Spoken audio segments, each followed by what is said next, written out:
Hello everyone and welcome to deal 2 of this month's masterclass.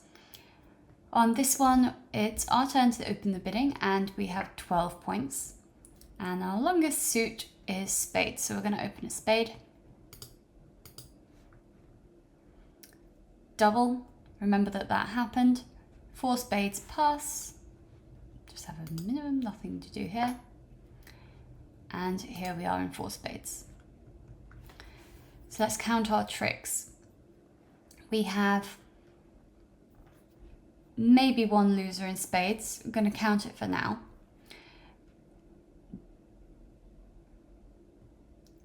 We have maybe one loser in spades, but I'm not going to count it for now. We have no losers in hearts. I'm assuming at the moment that my own hand is the base hand because it's just slightly easier to count when you've got this stronger side suit in diamonds. We have 3 losers in clubs. Remember that you're not doing anything fancy at this stage, just expecting to play the king and then the 8 and then the 7. And we have a loser in diamonds, which is the ace. So all in all, that's 4 losers to start with. And we still have this potential loser in spades to consider as well.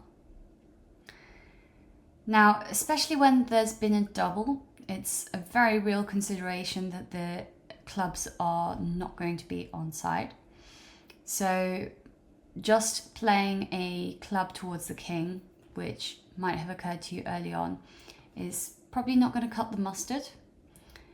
If it turns out that the ace of diamonds is on our left, then it's going to be safe for us to play a diamond and then try to discard a couple of clubs. But that doesn't help us straight away because we still have the 3 losers in our base hand. It doesn't shorten our length at all. So what we would then have to do is lose the 2 clubs and then trump the 3rd one in the dummy. The other consideration is how we're going to play these spades. Is there a best way of doing it? And of course, the person who made the takeout double is much more likely to have a singleton. Much more likely to have a void if there is one. And they've denied 3 cards in the suit. So we're expecting that when we play spades, we should always start by playing small up to the ace, just in case we need to take a finesse. So we decided on a plan for the trumps. We've decided that we could choose to use our diamonds in order to discard some clubs. We can slightly improve our line by adding in a little elimination effect. So what we can do is, first of all, we can start by winning the ace of hearts and trumping our second heart. And that will mean that if left-hand opponent does win the ace of diamonds, if they don't play a diamond back and they try to play a heart, they give us a rough and discard. Or they might play a club. So it's not an exact elimination because they can safely play a diamond back. But it might be that they paint themselves into a corner or maybe do the wrong thing. So we're adding in a little bit of aspect of elimination play here. We win the ace of hearts.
rougher heart.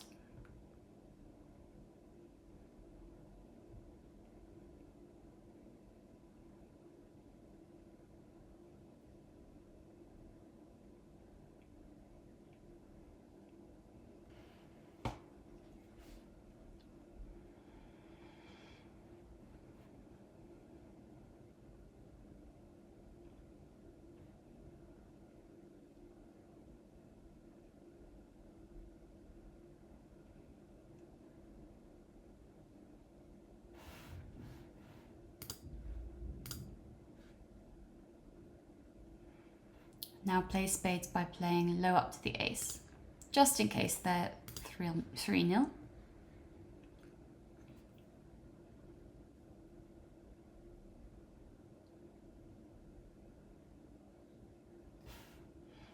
Which they are.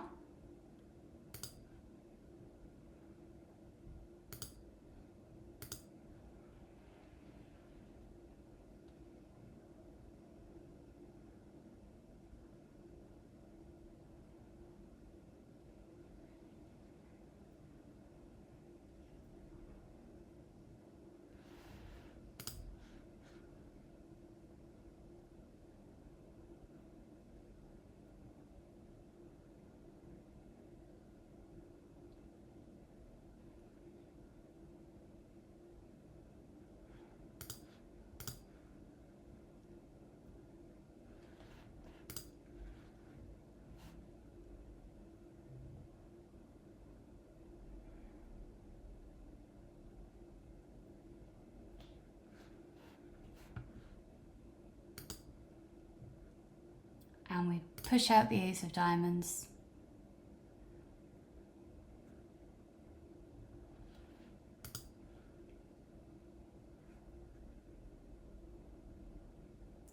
And now if West had chosen to play a club or a heart, that would have been giving us a trick. As it happens, we have this fancy thing we can do with the reverse discarding. So we can throw away 2 clubs, which in itself doesn't change our number of losers. It's worth noting.